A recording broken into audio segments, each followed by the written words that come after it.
After studying this module, you shall be able to learn the importance of R&D for the economy, identify how R&D drives economic growth, evaluate the spillover effects of R&D, analyze the relation of R&D with the different market structures.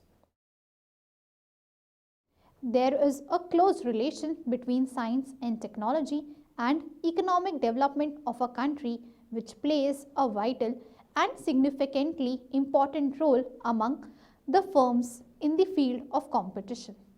Investment in science and technology always ensures the fast pace of economic development, though often after a time lag. So there is a significant relationship between technological developments, innovation and R&D activities with economic growth. The future of efficiency and the productivity of the economy lie in the technological spillover effect between industries. Investment in the technological development and hence research and development plays an essential role in the promotion of economic development of a country. Because there exists law of diminishing marginal returns, therefore, for the long-term economic growth, countries have to depend on technological progress, which can be ensured through accumulation of both types of capital, physical and human.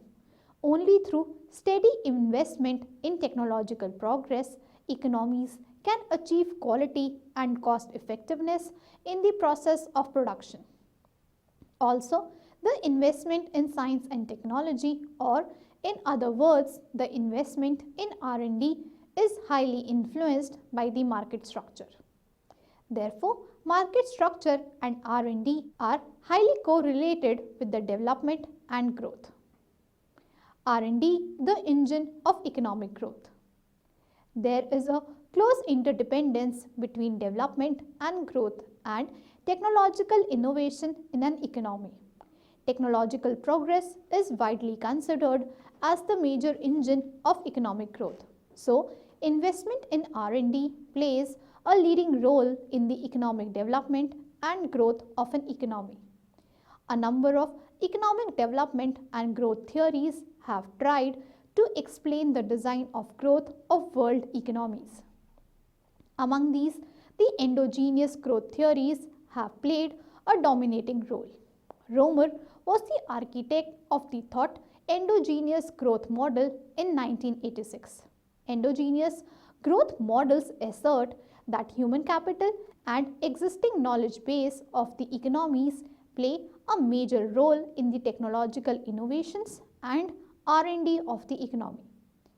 These models are based on the assumption that the innovation based on the endogenous theory ensures sustainable growth of the economy, assuming that there are constant returns to innovations in the form of human capital engaged in the field of R&D. Next, spillover effect of R&D. Day by day, as economies are growing, the technological system is also becoming complicated.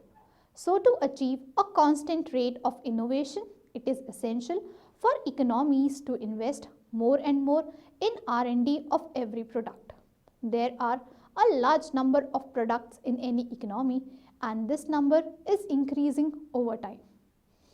So, innovation in any single product is able to affect a very small part of the economy. It means the spillover effect on the technological know-how of the economy is also relatively very small. So, it is very important for the economies that R&D investment should be according to the size of the economies. Only then major industrial sector can enjoy the spillover effect. Scarrier 1982, Zachardias 2003 and other economists also showed in their studies that there is a positive relation between R&D investment and total factor productivity growth in the economies. Apart from these studies using international panel data like Franzen 2000 and Griffith and Renan 2000 also supported the view that there is a positive relationship between R&D of countries and factor productivity growth. R&D investment not only affects the productivity of the country in question, but its spillover effect can be seen positively for the underdeveloped countries' total factor productivity growth. According to Savvides and Zacharya's 2003, the domestic R&D investment and foreign direct investment both positively affect the domestic productivity and value added growth. Next, market structure and R&D. R&D investment can be of different types, but the most important one is cost-effective innovations. The main objective of this kind of investment is to decrease per unit cost of output, which is possible through increasing the factor productivity. Firms have to bear the cost of investment in R&D in the present on technical know-how to enjoy the high profit margin in the future. Economies can also reduce their cost of production in future and thus can increase their future profit margin. The possibilities to increase profit margin through R&D investment are influenced by the existing market structures in the economy. Next, monopoly. Monopoly always have an opportunity to enjoy high profit margin in the current period and thus may have good chance to avail the higher profit margins in the future by investing more in the R&D and innovations. A monopolist always has incentive to invest for R&D because of pre-innovation profits. For the firms, it is very important to formulate their investment strategy for R&D very carefully. Choosing this kind of investment is not just a matter of quantity, but it is very important to consider the other factors like risk, etc. The Schumpeterian hypothesis also tells us that only firms that have market power can support the cost related to innovation. In fact, innovation itself determines that a monopoly position, the defense of which brings further innovation a virtuous cycle. Once a firm through innovation achieves a monopoly position, it tends to reinforce this position, controlling and extending the period of benefit due to agreements with innovation and patents. Therefore, only the large firms are induced to seek innovation to increase and strengthen its market power, which is why the monopoly is more rewarding for the purpose of economic growth. According to Caballero, Jaffe 1993, the creative destruction, highly creative entrepreneur and innovator change the static equilibrium of the market and promotes the opening of new scenarios. This entrepreneur innovator who manages to provide a product or a new process. It can operate for a period of time under conditions of monopoly, making extra profits. In standard growth model of creative destruction, growth is stimulated by technical progress, which consists of product innovations and process. And Hien Howitt also support the view that any innovations in fact introduce a qualitative improvement and decrease in cost of production. And this is the necessary condition for the next innovation. At every stage of the innovation process, the innovative entrepreneur of success exploits the competitive advantage and monopolizes the market. But at the same time, there is another very important aspect regarding efficiency. Market power implies a loss of allocative efficiency. In fact, an optimal market structure is one that minimizes the extent of market power. Many economists and policy makers are of the view that perfect competition only entails efficient resource allocation in a constant perception, but that optimality remains no more as one considers the dynamic efficiency. This is not to say that monopoly is the market structure that leads to the highest level of dynamic efficiency.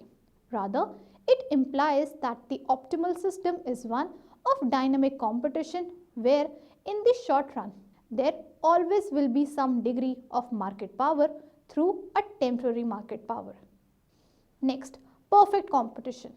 A group of economists are of the view that in a competitive situation there is no market power with the firms. Hence, they are prepared to avail a uniform normal rate of profit. So, they have pressure for cost saving and hence there is inducement for innovations. This is an adverse relationship between competitive pressure and market power of the firm.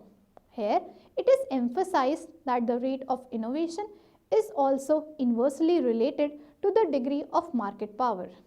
Arrow, the leader of this thought, argued that the incentives to invent are stronger in competitive market because gain is maximum from cost-saving innovations in the competitive market. Lucas 1988 and Romer 1986 were the main economists who enlarged the arguments by Arrow. The supporters of these theories also argued in favor of endogenous technological progress and growth patterns of the economies. Technological progress by using one of the most important factors of the economy, human capital and knowledge stock for the production of final goods, leads to permanent increase in the growth rate of the economy. It is very true that the achievements of R&D lead to increases in productivity. But generally, R&D expenditures are a fixed cost, which can be redeemed if firms make positive economic profits. Perfect competition cannot generate such profits because of its specific properties. In the short run, monopolistic competition can generate the profits if the number of competing firms in the market is not very large.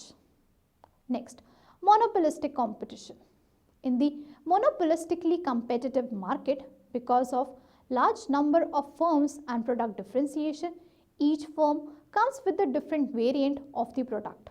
So, it is possible that firms have to work hard on the R&D front also. With serious innovative efforts only, firms can get fruitful results of R&D. At the same time, such development of new product requires a huge R&D expenditure also.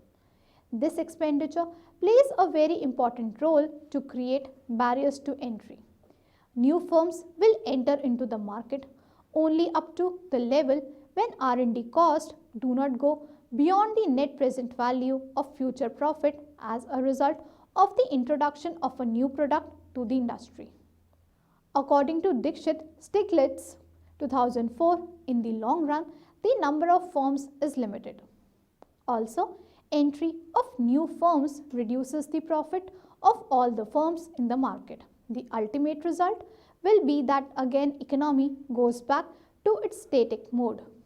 But here, Romer's concept of intertemporal knowledge spillovers changes the scenario, according to which when number of products in the market increases, the cost of developing a new product decreases, as the innovative firm always has the opportunity to gain from experience of its forerunners. Therefore, there is a strong association between the number of products which are developed and the bank of ideas scientists and researchers can develop. Intertemporal knowledge spillovers can be created only when it is a public good. This results in a very positive way by decreasing the cost of R&D. In this way, an endless process of innovation of new product goes on and leads to economic growth. A little bit different approach is also given by Eghion and Howitt and others, that it is not the introduction of a new product which plays an important role here, but improvement of quality is the leader that induces the growth. Thomson and Waldo and others also have a different view. They do not trust the feature of never-ending process of introduction of the new product. Rather, they believe that the monopolistic firms assert in-house innovations, which ensures the improvement in productivity of each firm in the market. Since all the firms in the economy expand their output, this results in the growth of the economy. In this way, economies can enjoy the sustainable economic growth as the private researchers design an implicit knowledge base which reduces the cost of R&D in future. In this situation, the knowledge base is not a pure public good, but can be to a large extent used by the firms themselves. Though the variety of product is in favor of growth, sometimes high level of competition is bad for economic growth because it decreases the profit of the innovator who enters into the market with new variety of goods. But at the same time, if in-house innovation leads the growth, competition always favors economic growth. There is a group of economists who argue that oligopoly market structure induces growth of the economy. Next, oligopoly. Dasgupta and Stiglitz 1980 were the first economists who introduced the endogenous nature of the relationship between innovations and market structure. They consider the effects of process R&D that allows decreasing the marginal cost of a unit of produced good in a cornet oligopoly. Research expenditure takes the form of fixed cost of production, and therefore this is the optimal choice of the firms which plays the important role to create the barriers to entry and number of competitors in the market. When there are only two firms in the same market, they enjoy spillovers of knowledge. The supply strategy and upcoming stock of knowledge are directly influenced because of peer pressure. In this way, a more complex externality in the market structure arises. This kind of complex externality enhances the growth rate of the market. Cornet competition for the final goods market may pressurize both the firms to improve their future profit margin by increasing investment on R&D. With the help of this discussion, it can be concluded that due to heavy pressure of competition and higher level of innovation and high expenditure on R&D, duopolistic firms may end up with increased rate of growth. Next is summary. Finally, it can be concluded that the market structure and R&D are highly correlated with the development and growth. The investment in R&D plays the leading role for the economic development and growth of an economy. A number of economic development and growth theories have tried to explain the design of growth of the world economies, among which endogenous growth theories played a dominating role. Economists also emphasized through research studies that there is a positive relation between R&D investment and total factor productivity growth in the economies. Domestic R&D investment and foreign direct investment both affect positively the domestic productivity and value added growth. The large firms are induced to seek innovation to increase and strengthen market power, which is why the monopoly is more rewarding for the purpose of economic growth. According to Caballero Jaffe 1993, through creative destruction, a highly creative entrepreneur and innovator change the static equilibrium of the market and promotes the opening of new scenarios. This entrepreneur innovator who manages to provide a product or a new process can operate for a period of time under conditions of monopoly, making extra profits. In standard growth model of creative destruction, growth is stimulated by technical progress, which consists of product innovations and process. Here, it is emphasized that the rate of innovation is also inversely related to the degree of market power. With serious innovative efforts only, firms can get fruitful results of R&D. At the same time, such development of new product requires a huge R&D expenditure also. This expenditure plays a very important role to create the barriers to entry. New firms will enter into the market only up to the level when R&D costs do not go beyond the net present value of future value as a result of the new product to the industry. Economists who introduce the endogenous nature of the relationship between innovations and market structure considered the effects of process R&D as the factor allowing decreasing the marginal cost of a unit of produced good in a cornered oligopoly. Research expenditure takes the form of fixed cost of production and therefore this is the optimal choice of the firms which plays the important role to create the barriers to entry and number of competitors in the market.